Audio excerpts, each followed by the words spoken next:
साथियों नमस्कार। आज हमारा टॉपिक है संविधान सभा का चुनाव ऑब्लिक प्रतिनिधित्व ऑब्लिक संरचना। तो संविधान सभा में प्रतिनिधि कैसा प्राप्त हुआ और कैसे उसका चुनाव हुआ और क्या उसकी संरचना रही, इसके बारे में हम आज चर्चा करेंगे। तो कल हम देख चुके थे कि संविधान सभा का गठन हुआ था कैबिनेट मिशन के तहत। कैबिनेट मिशन 1946 के तहत। इससे पहले थोड़ी इसकी पृष्ठभूमि समझ लेते हैं। 1946 में कैबिनेट मिशन जब आया था, उससे पहले ब्रिटेन में चुनाव हुए थे, जिसमें लेबर पार्टी और कंजर्वेटिव पार्टी चुनाव में लड़ी थी।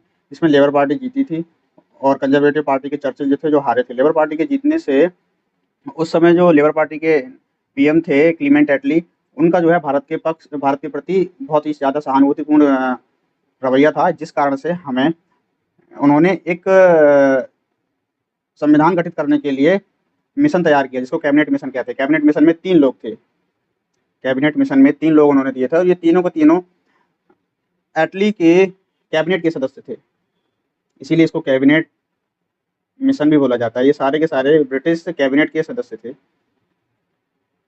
इसीलिए इसको कैबिनेट मिशन भी बोला जाता है। जिसमें पहले थे, जिसके अध्यक्ष भी कहलाते हैं ये, इसके अध्यक्ष हैं पैथिक लॉरेंस।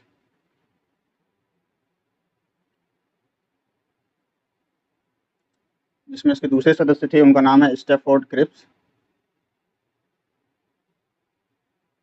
और इसमें जो तीसरे सदस्य थे, इनका नाम है A.V. अलेक्जेंडर।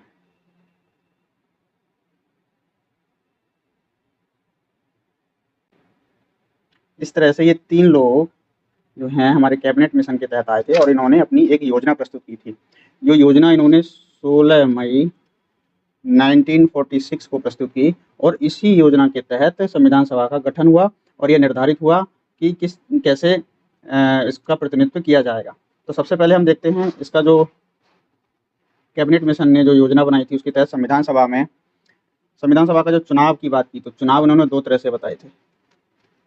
चुनाव जो ऐसे प्रांत जहाँ पर गवर्नर राज्य था, अर्थात जहाँ की सरकारें बनना करती थी, प्रांत थे, वहाँ पर तो चुनाव होगा अप्रत्यक्ष रूप से चुनाव होगा और ये चुनाव करेंगी प्रांतीय विधानसभाएं।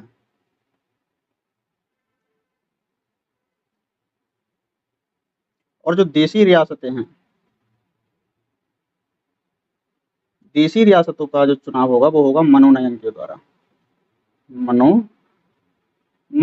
द्वारा।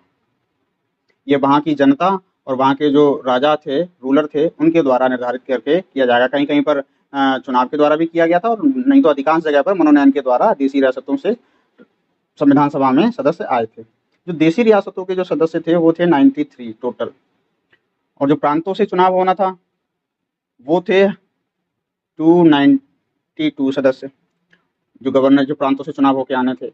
और एक कैटेगरी आती है चीफ कमिश्नर क्षेत्र की। चीफ कमिश्नर यहाँ से थे 4 सदस्य। तो इस तरह से हमारी संविधान सभा में कुल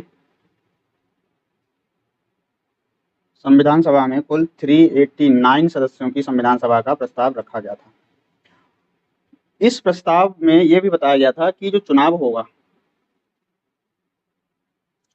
चुनाव में 10 लाख जनसंख्या पर एक प्रतिनिधि निर्धारित किया गया।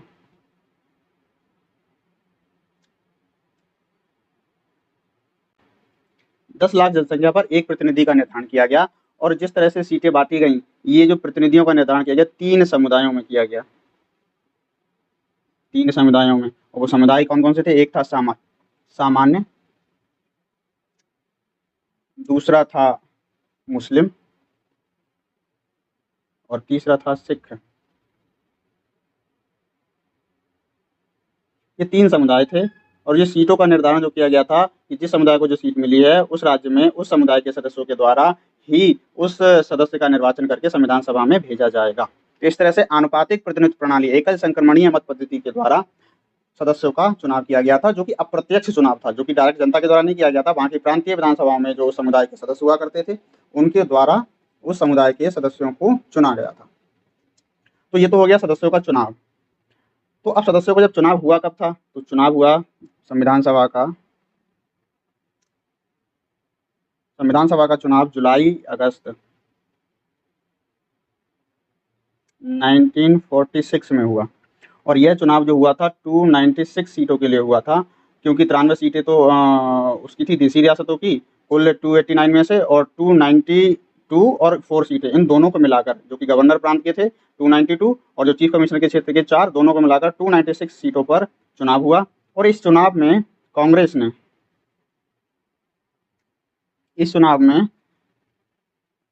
ने जो सीटें जीती थी वो थी 208, और मुस्लिम लीग ने जो जीती थी वो थी 73, और 15 सीटें अन्य लोगों ने जीती थी, जो कि स्वतंत्रता सेनानी थे, अपने क्षेत्र में प्रभाव रखते थे। वो 15 सीटें वो लोग जीत के ले गए थे। इस तरह जब 1946 में ये चुनाव हुआ, मुस्लिम लीग को लगा था कि मुझे बहुत ज़्यादा सीटें मिलेंगी तो संविधान मेरे हिसाब से निर्मित किया जाएगा। और जो कैबिनेट मिशन आया था, कैबिनेट मिशन ने पाकिस्तान की मांग को सिरे से नकार दिया। उसने पाकिस्तान की पृथक मांग को नकारते हुए कहा कि नहीं, एक ही संघ बनेगा जिसमें सारे देसी रियासतें शामिल हो सकती हैं। और उसने कहा था कि संघ के पास केवल 3 ही चीज़ें होंगी, वो होंगी रक्षा। संघ के पास कौन सी 3 चीज़ें होंगी? रक्षा, विदेश मामले और संचार। ये सब संघ के पास होगा, और जो विशिष्ट शक्तियाँ होंगी, जो अवशिष्ट शक्तियाँ वो होंगी राज्यों के पास में। तो इस तरह से एक संघ बनेगा जिसमें संघ के पास केवल रक्षा, विदेश मामले, संचार का होगा, और अवशिष्ट शक्तियाँ होंगी वो राज्यों के पास होंगी। तो उसने एक ही संघ का निर्माण करने की बात की थी, 2 अलग-अलग संघों की बात नहीं की थी। तो इसलिए कैबिनेट मिशन के तहत जब चुनाव हुआ, जब मुस्लिम लीग को लगा कि नहीं, हमारा प्रतिनिधित्व बहुत कम है, मात्र 73 सीटों पर ही है, तब मुस्लिम लीग ने डायरेक्ट डे कर दिया और विभाजन की मांग को तीव्रता से करके भारत का विभाजन किया गया। तो 1947 में जब विभाजन हुआ, 1947 में जब विभाजन हुआ, मुस्लिम लीग अलग हो गई। तो अलग होने के बाद संविधान सभा में जो 389 सीटें थीं, ये घटकर रह गई मात्र 324 सीटें रह गईं, जिसमें 324 सीटों में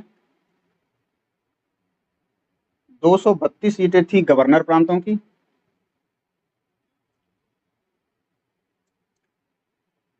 और 3 सीटें थी चीफ कमिश्नर की,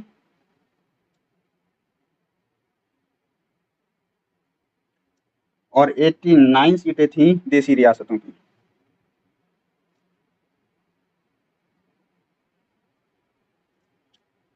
इस तरह से कुल 324 सीटें संविधान सभा में बची 1947 के बाद, जब भारत का विभाजन हो गया, जिसमें से 232 सीटें गवर्नर प्रांत की हो गई, 3 सीटें चीफ कमिश्नर की हो गई, और 89 जो सीटें हैं वो देसी रियासतों की रहेगी, जो कि पहले 93 थी।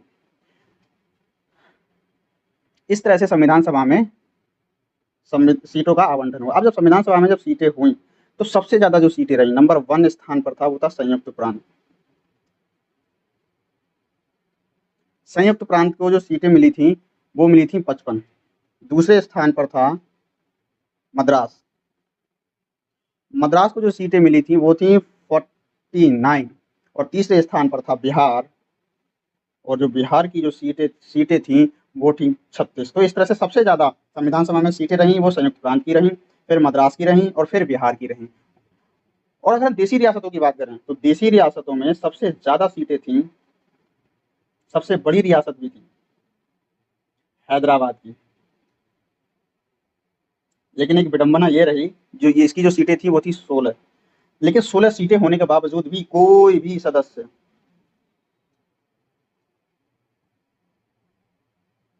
संविधान सभा में उपस्थित नहीं था। हैदराबाद रियासत का कोई भी सदस्य संविधान सभा में उपस्थित नहीं हुआ था। तो इस तरह से ये संविधान सभा का गठन किया गया। संविधान सभा के गठन का पूरा प्रोविजन इसमें किया गया है। हम आगे की चर्चा अगली वीडियो में करेंगे। तब तक के लिए नमस्कार, धन्यवाद।